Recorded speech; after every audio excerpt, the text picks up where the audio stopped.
छठी उत्सव मनायो जा रहा, सब जाने ना बालक की छठी उत्सव मनाते हैं, तो ठाकुर जी को छठी उत्सव मनायो जा रहा। और छठी उत्सव में महाराज पूतना आई।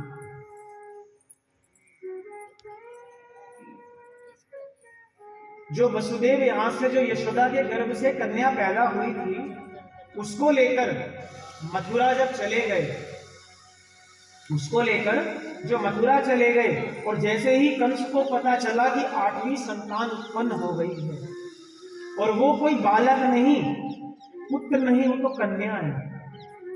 कंस ने कहा ये देवताएं कुछ भी कर सकते हैं, उन्होंने कहा कन्या को ले आओ, कन्या को भी नहीं छोड़ूंगा। और जैसे ही कंस उस कन्या को उठाकर शिला पर पटकने लगा, उनके हाथ से छूटकर महाराज अष्टभुजा रूप में वहां पर प्रकट हो गई, और कहती कि कंस तुझे मारने वाला कहीं और पैदा हो चुका है, इस ब्रज में पैदा हो चुका है तुझे मारने वाला। और वहां से वो चली गई। वो अष्टभुजी देवी कौन है भैया? विंध्याचल में जो विंध्यवासिनी देवी है ना, वो हमारे श्री कृष्ण की सगी बहन है। विंध्यवासिनी जो देवी 51 जो शक्तिपीठ है, उसमें जो है ना, श्री वृंदावन बिहारी लाल की जय। जो 51 शक्तिपीठ है ना, उसमें जो विंध्यवासिनी देवी है, वो कौन है? हमारे ठाकुर जी की सगी बहन है।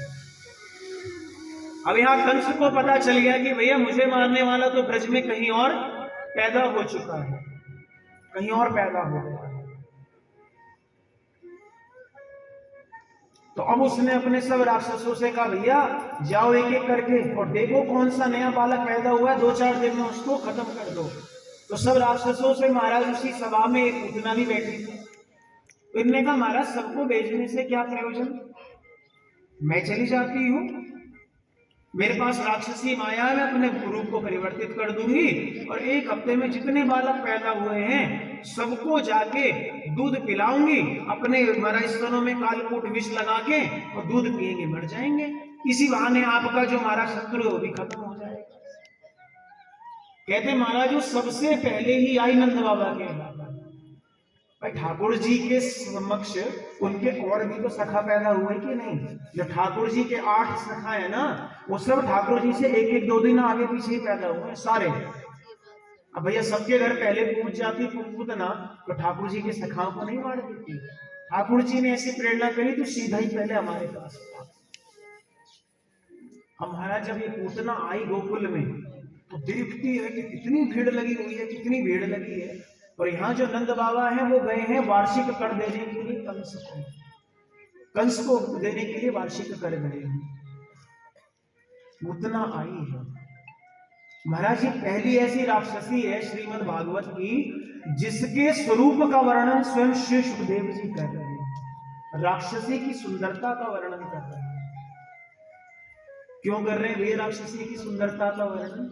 क्योंकि इसी का ही प्रसंग सुन के तो सुखदेव जी की समाधि खुली थी। अहो बकीयम स्तन कालकूटम, कितना सुंदर वर्णन करते हैं। कहते ताम के शबंध व्यतिशक्त मल्लिका में, कैसा पूतना का सुंदर श्रृंगार है। सुंदर महाराज पीले रंग की साड़ी पहनी हुई है, सुंदर 16 श्रृंगार कर रखे हैं।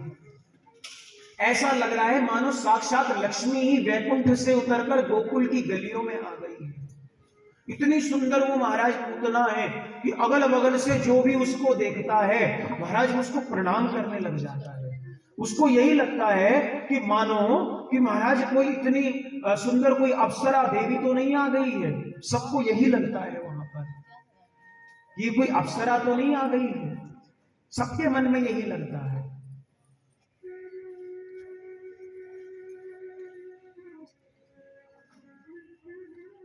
और पूतना ने उस नंद भवन में प्रवेश किया, और जैसे ही नंद भवन में प्रवेश किया सब लोग भैया रास्ता छोड़ते चले गए। और कहां पहुंच गई? सबसे अंदर गर्भगृह में, जहां पर यशोदा की गोद में ठाकुर जी लेटे।